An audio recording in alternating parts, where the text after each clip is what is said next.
Welcome to my class. In Microsoft Excel program, there are a number of statistical functions given to us. Here a list of some of the statistical function is given. All functions listed here are discussed in separate video lectures. Let us start. इस particular video lecture के अंदर हम दो statistical functions की बात करेंगे, that is covariance population and covariance sample. This is part 1. Correlation and covariance are two statistical measures that are used to determine the relationship of two random variables. Correlation and covariance दो statistical measures हैं जिनके द्वारा दो random variables के अंदर relationship को determine किया जाता है. सबसे पहले हम covariance के meaning को understand करेंगे. Covariance helps us to know the direction of the relationship, that is whether the variables tend to move in tandem, that is positive covariance, or show an inverse, that is negative covariance relationship. दो variables के अंदर उनके relationship की direction क्या है, इस बात को जानने के लिए covariance हमारी मदद करता है. दोनों variable के अंदर positive covariance हो सकता है या negative covariance हो सकता है. Correlation.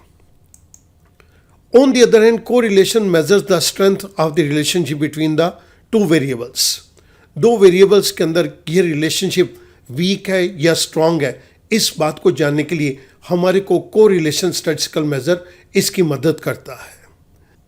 A correlationship of +1 indicates that the two random variables have a direct and strong relationship. अगर तो हमारे पास आंसर +1 आता है तो ये शो करता है दो वेरिएबल्स के अंदर डायरेक्ट और स्ट्रॉन्ग कोरिलेशनशिप है. ए कोरिलेशनशिप of -1 indicates the two random variables have a strong inverse relationship, that is an increase in one variable will lead to an equal decrease in the other variable. अगर ये हमारे पास correlation का result -1 आता है तो इस बात का हमें पता चल जाता है कि दो रैंडम वेरिएबल के अंदर अपोजिट रिलेशनशिप है. एक पर्टिकुलर वेरिएबल के अंदर अगर इंक्रीज है तो दूसरे वेरिएबल के अंदर उतना ही डिक्रीज है. और लास्ट के अंदर if the value of the co relationship is 0, a co relationship of 0 indicates that the two random variables are independent of each other. अगर हमारे पास दो वेरिएबल्स को सॉल्व करने पे आंसर 0 आता है तो इससे हमें ये पता चलता है इनके अंदर कोई भी रिलेशनशिप नहीं पाया जाता और ये दोनों वेरिएबल्स इंडिपेंडेंट हैं. विद दिस बैकग्राउंड मैं आपके साथ एक कोवेरिएंस के क्वेश्चन के ऊपर मूव करूंगा. आइएगा मूव करते हैं कोवेरिएंस के ऊपर.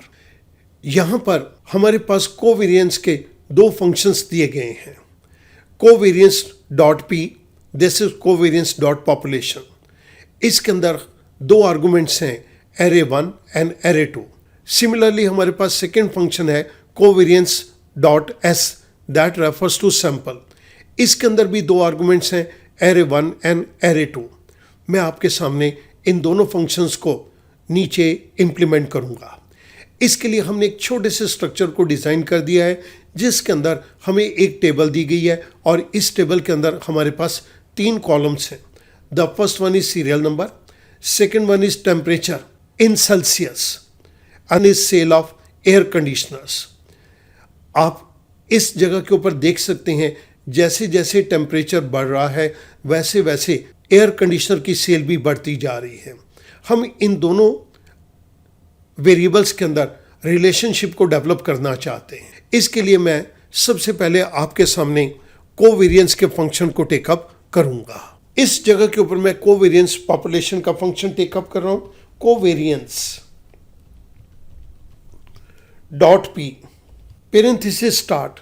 एरे 1 के अंदर मैं ये टेम्परेचर की कंप्लीट रेंज को दे दूंगा B5 टू B12 और एरे 2 के अंदर मैं सेल ऑफ एयर कंडीशनर की कंप्लीट रेंज को दे दूंगा C5 टू C12.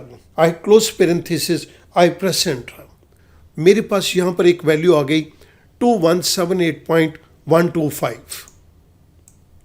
मैं इस वैल्यू को इस जगह पे मूव कर रहा हूं और जिस फंक्शन को हमने यहां पे यूज किया वो मैं आपकी रेफरेंस के लिए लेफ्ट साइड के ऊपर यहां पर दे रहा हूं.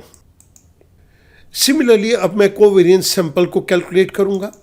Equals to covariance dot S parenthesis start array 1 के अंदर मैं टेम्परेचर की कंप्लीट रेंज को दे दूंगा और एरे 2 के अंदर मैं सेल ऑफ एयर कंडीशनर की कंप्लीट रेंज को दे रहा हूँ।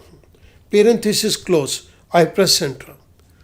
मेरे पास यहाँ पर कोवेरिएंस सैंपल आ गया 2489.29। हमने इसके लिए जिस फंक्शन को यहाँ पे यूज़ किया, आपकी रेफरेंस के लिए मैं उन्हें लेफ्ट साइड के ऊपर दे रहा हूँ। स्टूडेंट, आप नोट करेंगे कि इन दोनों केसेस के अंदर हमारे पास पॉजिटिव आंसर आया है। जब यह आंसर हमारे पास पॉजिटिव है, positive covariance of population and sample indicate that as the temperature increases और decreases, so does the sale of air conditioner increase or decrease, that is they move in the same direction। अब student, मैं इसके बाद यहाँ पर इन दोनों के correlation को भी डिटरमिन करना चाहता हूँ। हमें ये तो पता चल गया कि ये दोनों वेरिएबल पॉजिटिवली एक ही डायरेक्शन के अंदर मूव कर रहे हैं, लेकिन इनके रिलेशनशिप के अंदर स्ट्रेंथ कितनी है, इस बात को जानने के लिए मैं कोर रिलेशन को टेकअप करूँगा और इसके लिए हमारे पास फंक्शन है coral, CORREL, coral. Parenthesis start array 1 के अंदर मैंने टेम्परेचर की कंप्लीट रेंज को दे दिया। एरे 2 के अंदर which is our second argument, मैं इसके अंदर सेल ऑफ एयर कंडीशनर की कंप्लीट रेंज को दे रहा हूँ। पेरेंथेसिस क्लोज, आई प्रेस एंटर। मेरे पास आंसर आ गया 0.974692। अगर आप देखेंगे तो ये आंसर 1 के बिल्कुल नज़दीक आ रहा है। जब ये आंसर 1 के बिल्कुल नज़दीक है तो it shows that there is very strong correlation. So इन दो वेरिएबल्स के अंदर स्ट्रॉन्ग कोरिलेशन है और इस कोरिलेशन की जो डायरेक्शन है दैट इज़ पॉजिटिव। स्टूडेंट, मैं उम्मीद करता हूँ इस छोटे से क्वेश्चन से आपको कोवेरिएंस और कोरिलेशन दोनों के पर्पस यहाँ पर क्लियर हो जाएंगे। Thank you very much.